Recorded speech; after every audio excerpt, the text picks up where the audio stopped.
Je descends de la montagne à cheval. Je descends de la montagne, je descends. C'est ya ya youpi youpi ya oh eh. Oh eh. Ya ya youpi ya youpi youpi ya. Français, je vous ai compris. Je suis là pour parler de Tentative de résistance, qui est un des spectacles peut-être les plus fondateurs de mon parcours. Je l'ai créé en 2016, mais historiquement il est relié à une expérimentation, à des performances que j'ai fait en 2014 dans un festival à Confluence qui s'appelait 1914-2014, un siècle de résistance, où je me suis posé la question de ma propre résistance et de mon impuissance à changer le monde. Et donc j'ai sorti une quarantaine de performances où j'étais en écriture live, comme je dis, in situ, avec une préparation à l'écriture, de l'improvisation, des tentatives de personnages, des mises en abîme de moi-même, j'ai déjoué la contrainte, la consigne, et dans un marathon. Quelque chose qui m'a, inscrite complètement dans l'urgence de mon époque et de mon grand questionnement politique par rapport à ce que je vis. Et à partir de là, j'avais l'impression que j'avais rempli ma mission d'artiste. Et certains autour de moi m'ont dit d'en faire un spectacle. Et c'est comme ça que je suis allée à Aurillac, avec cette parole que j'incarnais. Pourquoi je dis que c'est un acte fondateur ? Parce qu'effectivement, j'ai réuni la comédienne, l'autrice et la metteur en scène. Voilà. Avant, je posais des actes différents. C'était pas le même espace-temps. Là, tout d'un coup, il y a eu quelque chose qui avait besoin de se réunir à l'intérieur de moi et qui reprenait un défi que j'avais fait tout au début de ma carrière, qui était: si on me regarde ou si on m'écoute, est-ce que ça vaut le coup ? Et que si ça ne vaut pas le coup, je m'en vais, je quitte la scène. Et c'est vrai que la rencontre avec ce spectacle-là a été au-delà largement de mes espérances, puisque il a voyagé partout en France, je l'ai énormément joué. Et si je dois préciser un petit peu de quoi parle ce spectacle, outre l'engagement de l'artiste qui précède tout acte et que l'on sent et qui touche le public, cette adresse dont j'ai besoin toujours, ce direct, l'urgence. Au-delà, il y a quand même une thématique qui est la posture de Marianne en France, qui serait censée symboliser la République, et que je trouve d'une pauvreté absolue. C'est-à-dire que Marianne trône en plâtre sur la cheminée du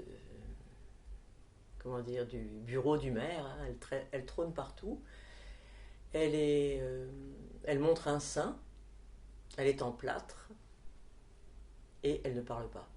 Et cela depuis un bon bout de temps. Donc le monde va mal, la France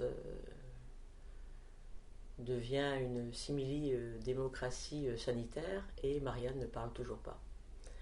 Donc je me suis dit, mais si Marianne débarquait vraiment en chair et en os, debout, face aux autres, qu'est-ce qu'elle dirait, dans quel corps elle apparaîtrait ? Alors bon, j'ai cherché des incarnations possibles de cette Marianne, et donc je la fais apparaître dans une référence à De Gaulle, que j'appelle Marie de la Gaule, qui est soi-disant le plus grand résistant français, en tout cas celui dont on se revendique, celui qui nous rassure, celui qui nous raconte que l'on a une belle histoire, même s'il a fait des discours absolument horribles par rapport à l'Afrique, entre autres. Disons que cet homme grand et résistant était un peu une figure incontournable. Donc j'en ai fait une Marie de la Gaule, peut-être plus provocante et subversive qu'il ne l'était de son vivant, je pense probablement. Après, il y a une deuxième figure qui est la posture, la figure, je dis figure, je ne dis pas personnage, la figure de la vache. Parce que la vache, c'est la vache laitière, c'est la France, hein, après la guerre. On a réparti La France était la force agricole et l'Allemagne la force industrielle. Donc il a fallu qu'on assume notre position de vache. Et entre autres, c'est aussi effectivement une métaphore du corps de la femme pour moi. Ça me permettait de parler de ce qu'on attend du corps de la femme et d'un corps allaitant, d'un corps productif, d'un corps maternel, d'un corps viande dont on se sert et qu'on utilise. Après, il y a la posture de la vieille, puisque les vieilles, on ne les écoute pas, donc c'est une vieille anarchiste qui donc revendique sa liberté puisqu'elle n'a plus rien à perdre. Donc c'est une posture résistante par excellence, puisqu'elle est prête à tout. Voilà. Et ça, c'est effectivement la résistance. On a des images comme ça dans l'histoire qui sont d'une figure comme ça, humaine, assez fragile, qui se poste devant l'armée, devant les fusils. Donc voilà, elle est un petit peu cette guerrière-là de la liberté qui n'a plus rien à perdre.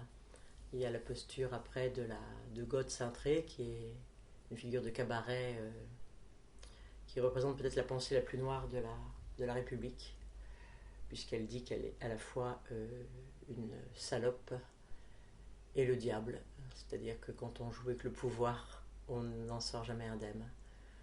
Et puis il y a une posture qui est la posture à partir de Niki de Saint-Phal, qui est là derrière moi, toujours présente.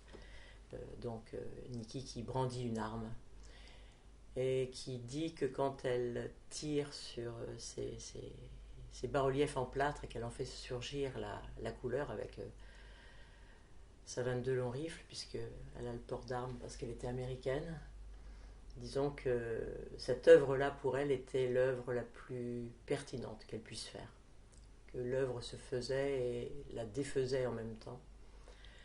Et je ne sais pas pourquoi ça m'a touché autant, cette façon de raconter son parcours artistique. Donc j'avais envie aussi de me réapproprier cette figure-là, et parce que aussi ma grand-mère m'appelait, quand j'étais petite, Ninique, et que j'y voyais une sororité, comme on dit maintenant. Oui, tentative de résistance, je peux en parler des heures, puisque c'est quelque chose qui continue de m'habiter. C'est-à-dire que même si je l'ai joué 150 fois, quelque chose comme ça, ce défi-là, d'arriver à résister dans ce monde, reste tellement vivant que rien n'est résolu. Tout est à jouer à chaque fois. J'ai envie de continuer. C'est quelque chose qu'on ne peut pas abandonner. Voilà. Donc je serais très heureuse de venir à La Rochelle, rejouer ça. Ok. Aussi, tu m'avais dit que tu voulais dire parfois j'en ai marre de voir ma gueule. C'est bon, combien j'ai 2 minutes et demie déjà. 2 minutes et demie, 7 minutes 30.